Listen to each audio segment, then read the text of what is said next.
Ini tema kita adalah closer to Jesus. Katakan closer to Jesus. Bapak Ibu, kita hidup di zaman yang tantangannya agak lain. Kayak seperti film dari tahun-tahun sebelumnya. Kayaknya kita tekanannya itu semakin berat. Tekanan semakin besar. Gangguan semakin banyak yang terjadi dalam kehidupan kita, datang kepada kehidupan kita, sehingga tanpa kita sadari itu membuat kita bukan lebih dekat kepada Yesus, tapi membuat kita menjauh daripada Yesus. Tekanan ekonomi, kecemasan akan masa depan, sehingga kita khawatir berlebih akan masalah kita. Kita khawatir berlebih akan masa depan kita. Fokus kita bukan lagi fokus kepada Tuhan, fokus kita bukan lagi fokus kepada Yesus. Bahkan pada saat jam-jam doa kita, fokus kita bukan lagi kepada Dia, tapi fokus kita hanya kepada masalah kita. Kapan akan selesai, kapan akan berakhir, kapan sakit akan disembuhkan. Yang membuat kita lama-lama menjauh dari Yesus. Kita merasa bahwa, aduh percuma saya berdoa kalau Tuhan juga tidak menjawab. Saya berdoa sudah sekian minggu, saya sudah berdoa sekian bulan, saya sudah berdoa sekian tahun pun Tuhan tidak menjawab. Dan tanpa sadar, itu lama-kelamaan membuat kita menjauh dari Yesus. Kesibukan pekerjaan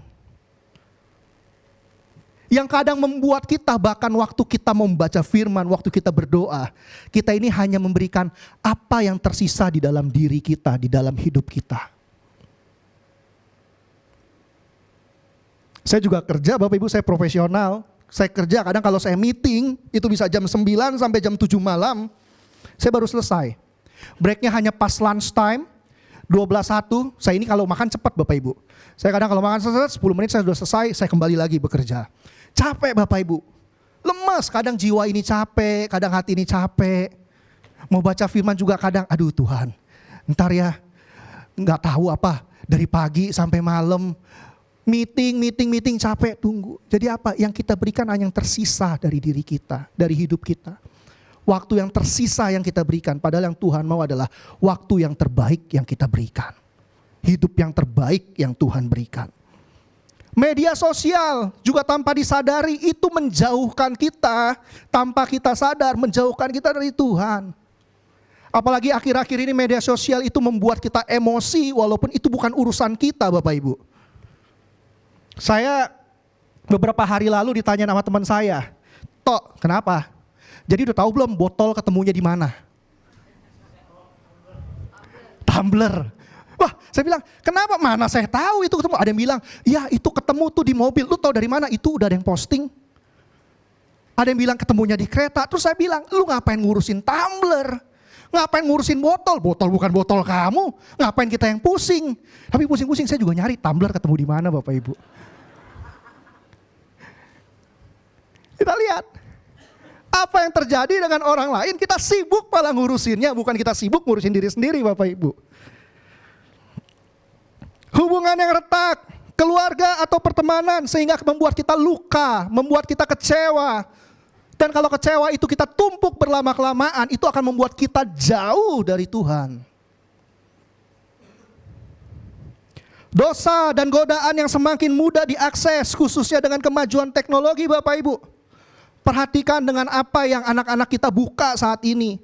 Apa yang anak-anak kita nonton saat ini. Apa yang anak-anak kita main saat ini. Saya sampai sekarang juga anak saya cek, kamu nonton apa, kamu main apa. Sini password kamu kasih tahu papi. Biar dicek Bapak Ibu. Akibatnya tanpa disadari banyak orang percaya tidak lagi mendekat kepada Yesus, justru menjauh.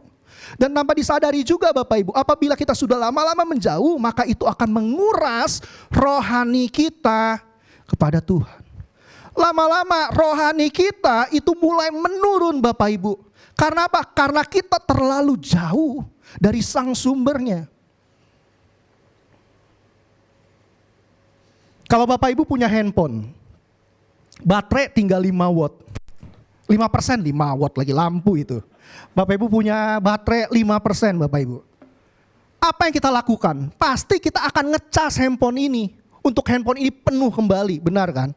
Kalau kita tidak ngecas handphone ini, kita diamkan begitu saja, bahkan kalau kita tidak buka apa-apa, maka lama-kelamaan handphone ini pun akan mati.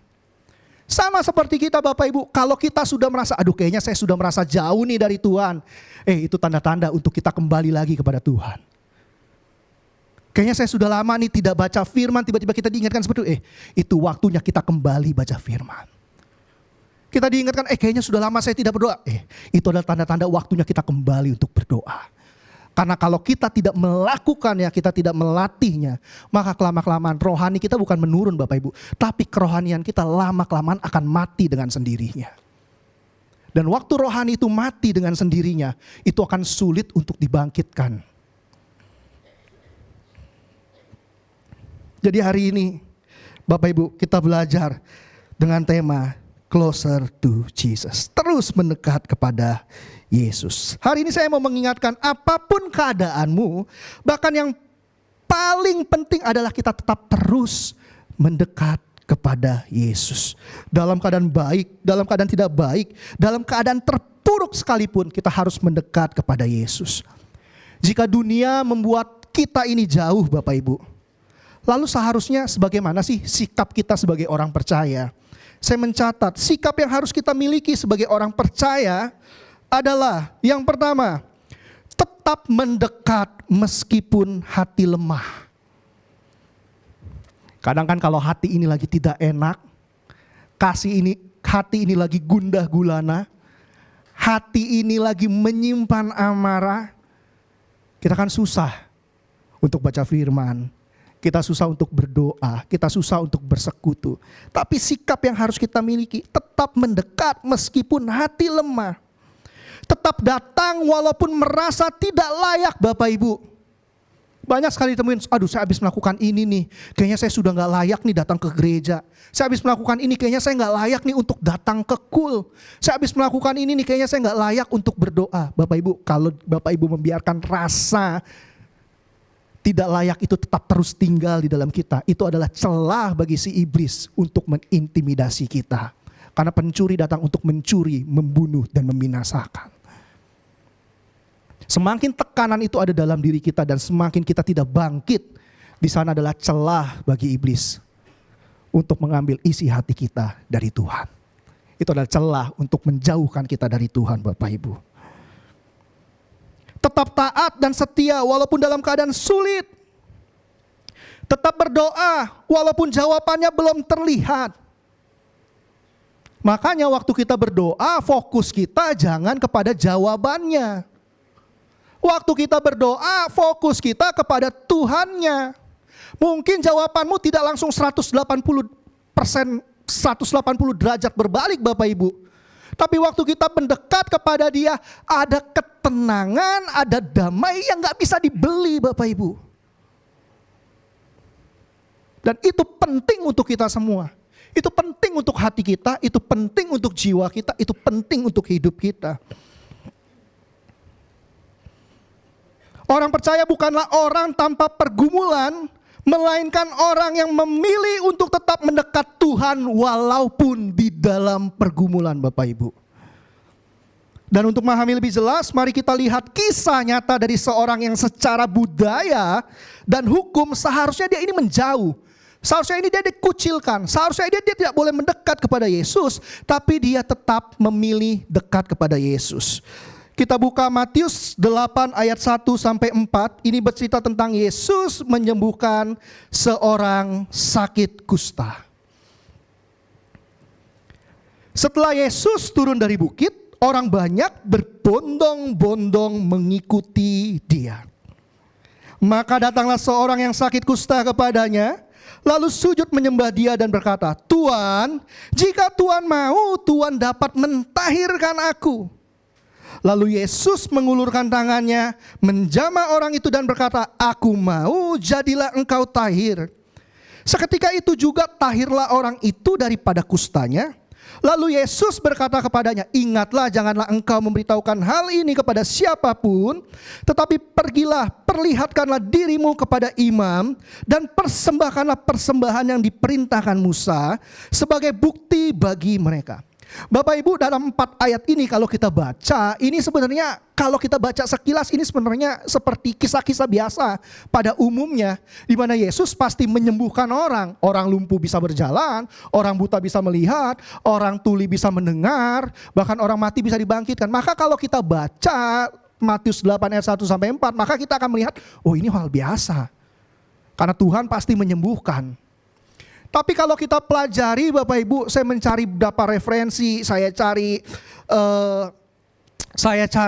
beberapa referensi yang ada. Maka dari kisah Matius 8 ayat 1 sampai 4, kita bisa mempelajari sesuatu yang berbeda Bapak Ibu.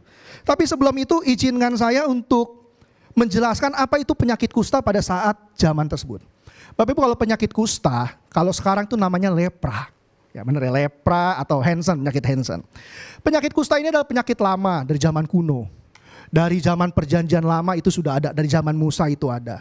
Dan penyakit kusta itu memberikan sakit yang bukan hanya secara fisik saja sakit, tapi penyakit kusta itu bahkan bisa menyerang mental seseorang, bisa menyerang psikis seseorang, bisa menyerang kehidupan sosial seseorang.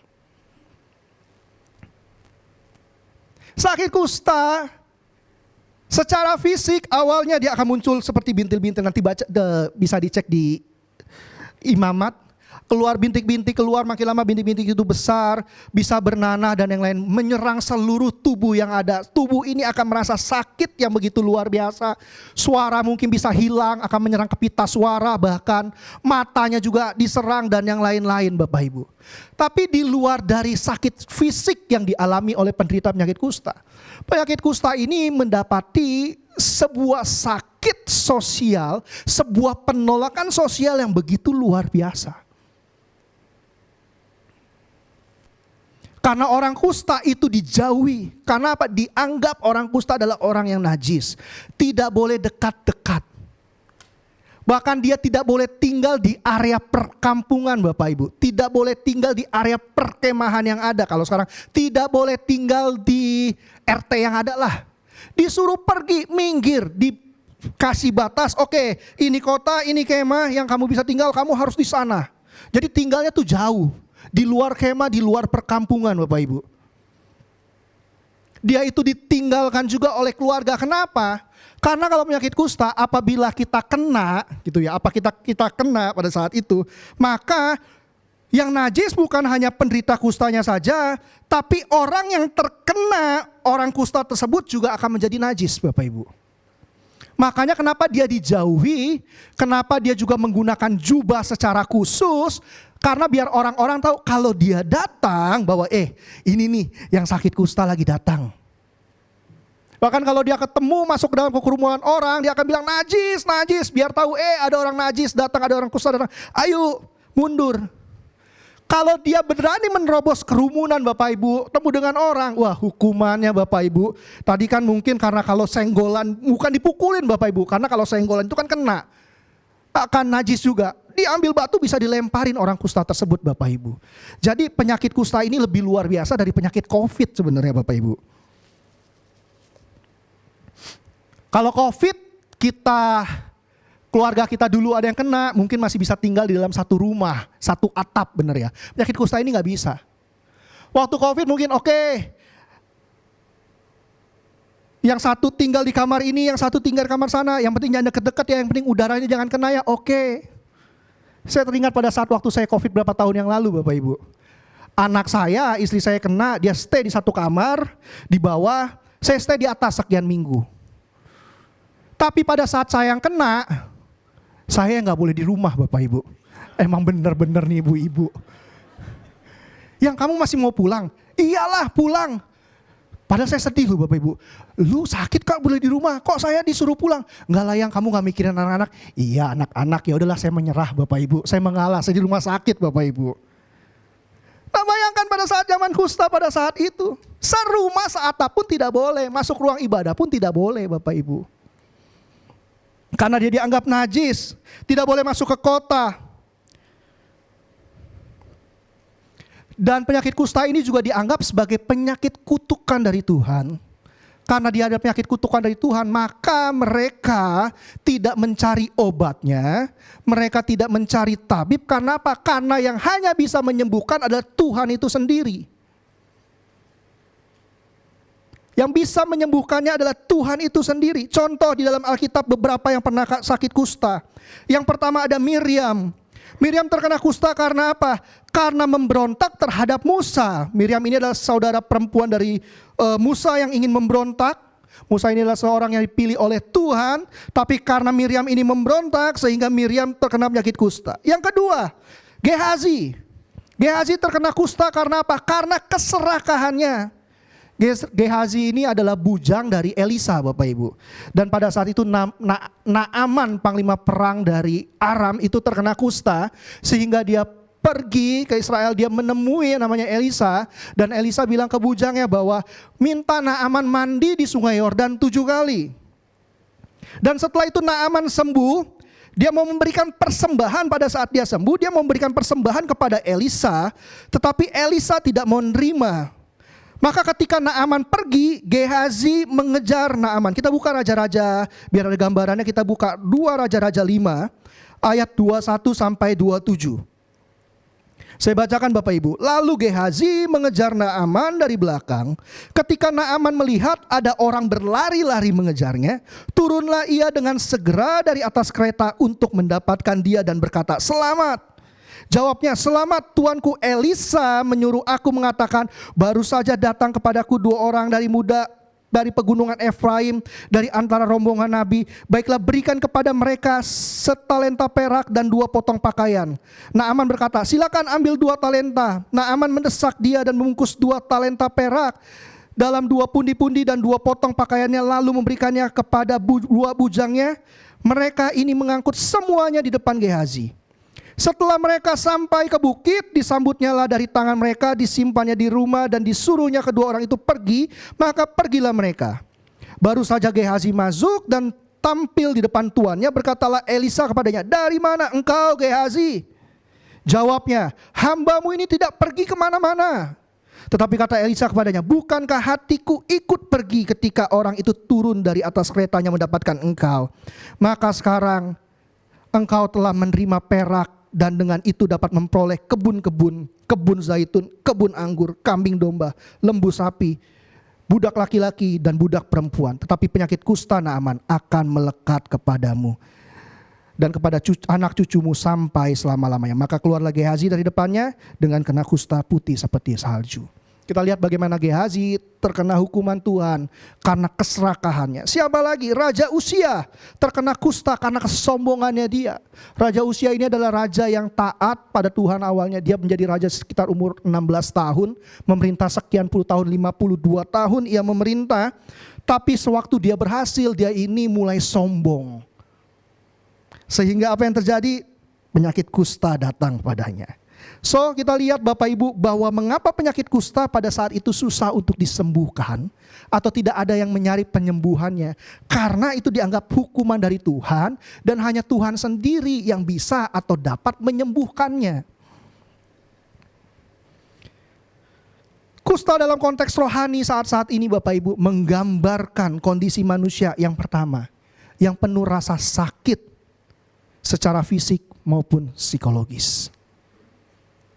Menggambarkan kita dijauhi atau dibicarakan orang karena perbuatan, tindakan atau ucapan yang kita miliki. Kita rusak, manusia yang rusak akibat dosa, sehingga butuh Yesus Sang Juru Selamat untuk menyelamatkannya. Dengan kita memahami beratnya kondisi si orang kusta ini Bapak Ibu Saudara, kita melihat bagaimana keberanian orang kusta ini menerobos budaya pada saat itu, di mana ia tidak boleh mendekat kepada banyak orang. Bukan kepada banyak orang, kepada 1 orang aja dia gak boleh mendekat. Apalagi dia mengejar berjumpa dengan Yesus pada saat itu. Dan kita akan belajar apa yang ia lakukan, teladan apa yang ia lakukan pada saat ia mendekat kepada Yesus. Kita buka lagi Matius 8 ayat 1-2. Ayat pertama berkata, setelah Yesus turun dari bukit, Bapak Ibu, Yesus turun dari bukit, Yesus pada saat itu mengajar banyak orang. Dan dikatakan orang banyak berbondong-bondong mengikuti dia. Saya yakin dan percaya pada saat Yesus mengajar di bukit dan pada saat Yesus turun, orang banyak berbondong-bondong. Yang berbondong-bondong itu yang ikut bukan hanya 1 orang, 2 orang, 3 orang, 5 orang Bapak Ibu. Tapi puluhan orang, mungkin ratusan orang, banyak orang menggeromboli dia. Menggeromboli Yesus karena pengajarannya Yesus, karena kuasa-kuasa yang Yesus lakukan. Tapi kita lihat orang kusta ini di ayat 2. Maka datanglah seorang yang sakit kusta kepadanya. Bapak Ibu sekali lagi bahwa secara budaya sebenarnya orang kusta ini tidak boleh mendekat kepada kerumunan. Karena secara sosial, hukum dan budaya dia harus menjauh. Apa akibatnya kalau dia mendekat kepada kerumunan? Tadi Bapak Ibu, hukumannya dia bisa mati, ditimpuk pakai batu Bapak Ibu. Bukan dibilang hus, pergi. No. Tapi bisa diambil batu, bisa ditimpuk kepada orang kusta tersebut. Dari kisah bagaimana si orang kusta ini datang kepada Yesus, ada 4 poin yang ingin saya bagikan. Kenapa orang kusta itu sudah tahu dia itu secara budaya gak boleh. Sudah tahu dia itu pasti akan ditolak. Sudah tahu dia pasti akan bisa ditimpuk orang bahkan sampai mati. Sudah pasti orang-orang gak senang ketemu dengan dia. Tapi kenapa dia tetap terus mau mendekat kepada Yesus? Yang pertama, karena dia percaya kepada Yesus. Karena orang kusta ini percaya kepada Yesus, karena dia tahu bahwa Yesus adalah Tuhan, adalah Yesus yang berbeda dari banyak orang lainnya. Apabila dia mendekat kepada orang-orang menolak dia, apabila ia datang kepada orang-orang bisa menimpuki dia batu sehingga dia mati, dia percaya Yesus ini berbeda daripada yang lain.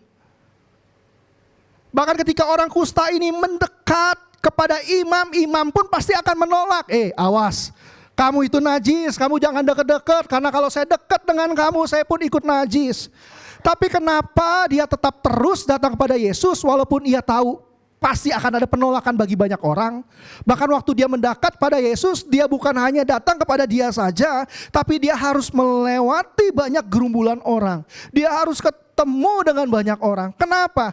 Pertama, karena orang kusta ini percaya kepada Yesus.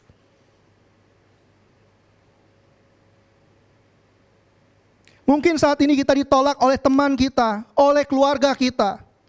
Mungkin saat ini kita juga merasa kita ini gak layak sebenarnya. Saya ini habis melakukan kesalahan, saya ini habis melakukan dosa.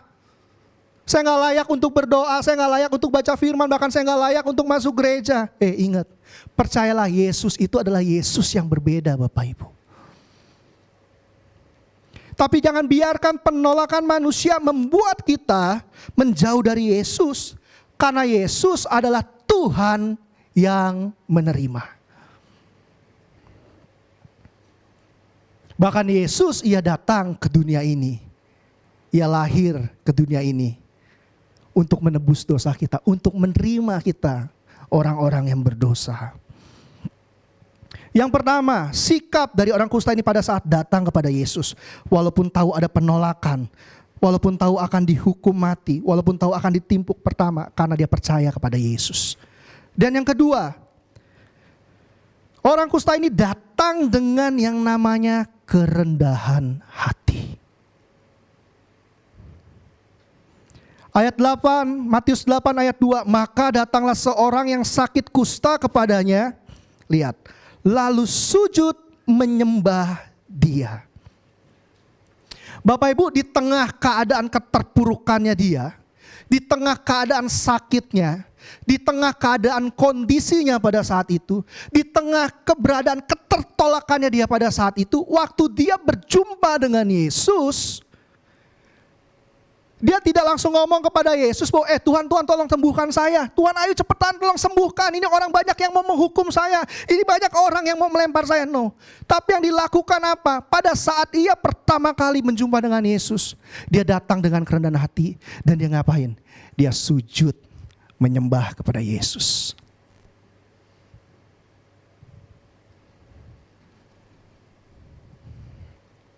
Waktu ia datang kepada Tuhan, dia tidak langsung menuntut kesembuhan. Waktu ia datang kepada Tuhan, dia tidak menuntut di awal pemulihan. Waktu dia datang pada Tuhan, dengan kerendahan hati, dia sujud di hadapan Tuhan. Kata sujud menyembah yang dipakai adalah kata proskuneo, Bapak Ibu. Dalam bahasa aslinya proskuneo. Makna proskuneo yang pertama adalah mencium, kita dekat dengan Tuhan. Dan begitu juga seharusnya kita. Waktu kita datang kepada Dia, kita datang beribadah ke tempat ini. Kalian masuk, kita masuk dalam jam-jam doa kita di rumah kita. Kita itu harus intim dengan Tuhan. Fokus kita hanya kepada Tuhan, tidak kepada yang lain. Apalagi datang ke ibadah, fokus kita kepada Tuhan. Fokus saya mau menyembah Tuhan, saya mau berdoa kepada Tuhan, saya mau memuji kepada Tuhan. Bukan fokus kita pada saat masuk tempat ini, pulang saya mau makan bakmi di mana. Saya mau makan nasi di mana, saya mau pergi ke mall mana.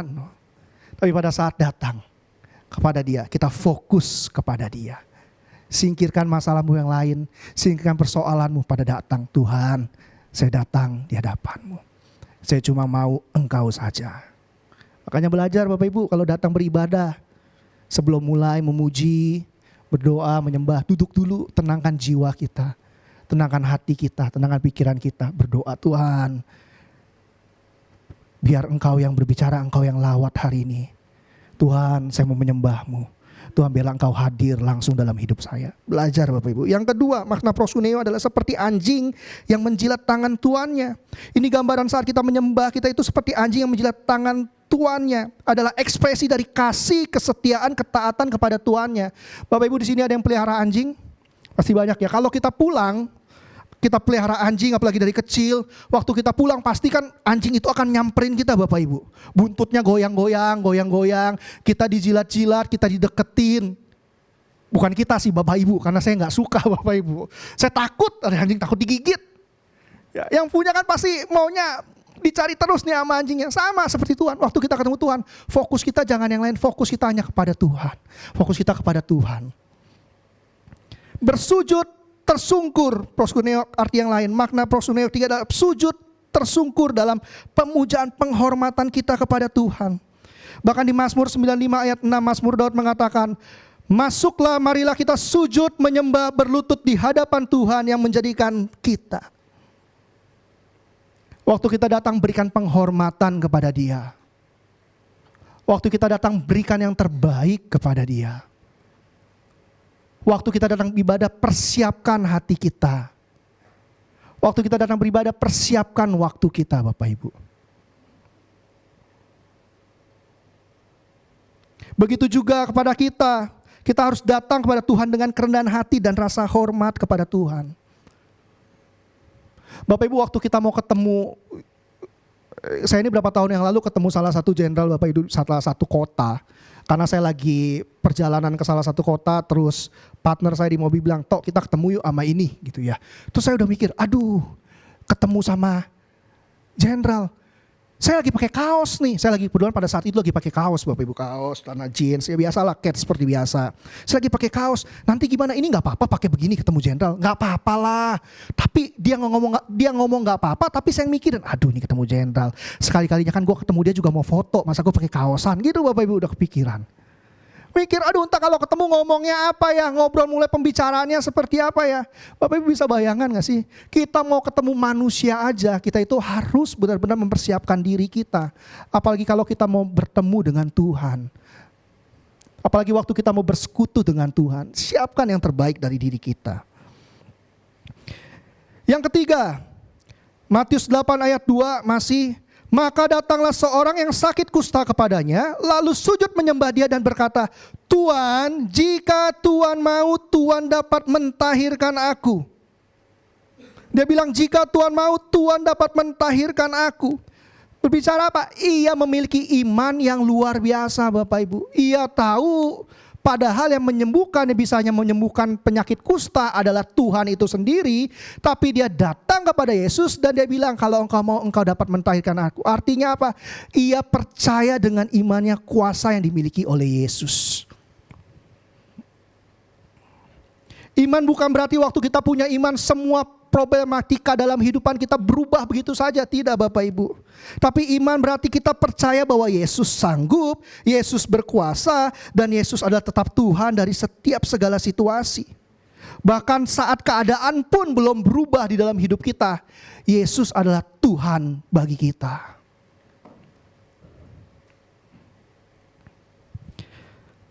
4. Apa yang kita pelajari? Waktu orang kusta ini datang kepada Yesus di Matius 8 ayat 2, dia berserah kepada kehendak Yesus. Maka datanglah seorang yang sakit kusta kepadanya, lalu sujud menyembah dia dan berkata, "Tuan, jika Tuan mau." Hebat loh Bapak Ibu. Kalau kita kan, "Tuhan tolong, Tuhan tolong." Tapi hati berkata, "Tuhan, jika Tuhan mau." Ini bukan sebuah keraguan, tapi ini adalah penyerahan total si orang kusta ini kepada Tuhan. Kadang kita mendekat, kadang kita berdoa. Ucapan pertama kali yang kita bilang, "Tuhan tolong, Tuhan tolong, Tuhan tolong, Tuhan tolong." Tapi dari kusta ini di dalam keadaannya, keterpurukannya sekalipun dia bilang, "Tuhan, jika Tuhan mau." Pemain musik silakan. Dan apa respon dari Yesus Bapak Ibu?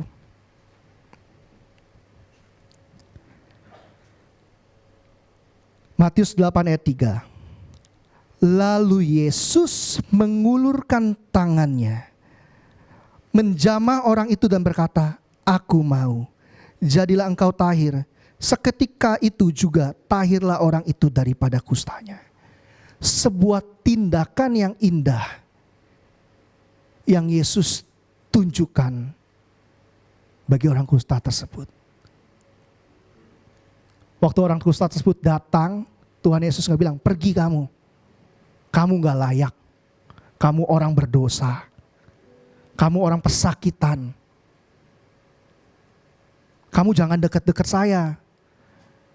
Nanti kalau orang timpuk batu ke kamu, kena ke saya gimana?" No.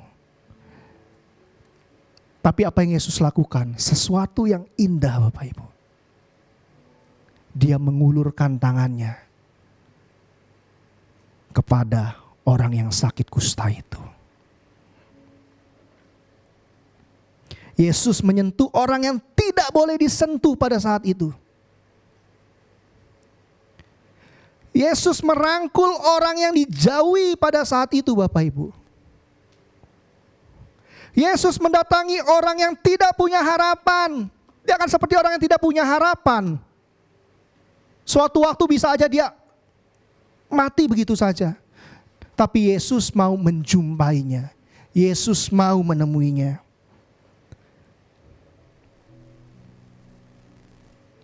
Bapak Ibu, dalam keadaan apapun kita,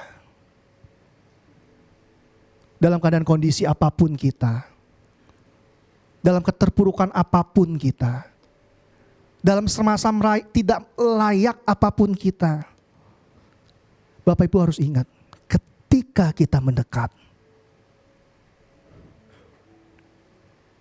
Yesus selalu menyambut. Dalam dunia yang semakin berat, semakin gelap, melelahkan, walaupun hatimu retak, hatimu kacau, situasimu tidak menentu, imanmu melemah, jangan jauh dari Yesus. Tetap datang kepada Yesus seperti orang kusta itu. Datang dengan rasa percaya kepada Dia. Datang dengan rasa kerendahan hati kita kepada Dia. Datang dengan iman kita kepada Dia. Datang dengan penyerahan total kita kepada Dia. Karena Dia adalah Tuhan yang tahu yang terbaik bagi kita semua. Karena hanya Yesus yang sanggup mengubah hidupmu. Orang kiri kanan, teman dan lain-lain tidak bisa mengubah hidupmu. Bisa berubah tapi mungkin hanya sementara saja. Tapi siapa yang bisa merubah hidupmu? Yesus. Waktu engkau mengalami perjumpaan dengan Yesus, waktu engkau mengalami perjumpaan pengenalan dengan Yesus, maka itulah yang akan mengubah hidup kita Bapak Ibu. Hanya Yesus yang sanggup untuk mengubah, memulihkan kekecewaan kita. Hanya Yesus yang sanggup memulihkan hati kita. Hanya Yesus yang sanggup memulihkan luka kita. Dan hanya Yesus yang sanggup menebus dosa kita. Karena Ia adalah satu-satunya juru selamat dan tidak ada yang lain. Dan hanya Yesus yang sanggup memulihkan masa depan kita. Saya tutup dengan satu kalimat dan saya harap biarlah kalimat ini bisa tinggal di dalam hati kita. Sedekat apapun masalah datang kepada kita, tetaplah kita datang lebih dekat kepada Tuhan. Closer to Jesus.